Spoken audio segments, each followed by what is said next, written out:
Nasib pilot Susi Air Kapten Philip Mark Martens masih berada dalam penyanderaan kelompok kriminal bersenjata atau KKB pimpinan Egyanus Kogoya.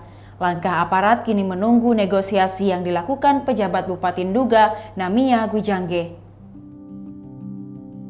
Kapolda Papua Irjen Matius De Fahiri mengatakan aparat belum mengambil langkah operasi penegakan hukum karena menunggu proses negosiasi. Fahiri menyebut aparat keamanan akan melakukan operasi penegakan hukum untuk menyelamatkan Kapten Philip setelah usaha negosiasi dianggap gagal.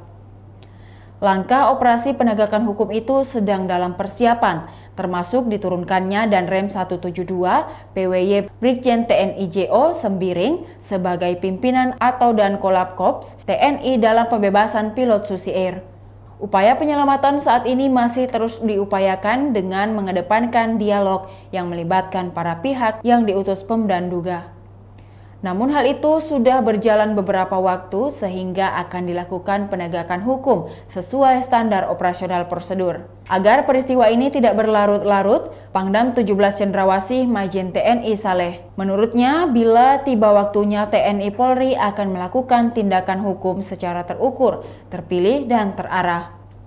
Personel TNI Polri yang terlibat sudah terseleksi dan terpilih dalam melaksanakan tugas dan dibekali terkait penegakan HAM.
Demikian Tribun Hot News kali ini, saksikan berita lainnya hanya di kanal YouTube dan Facebook Tribun Timur.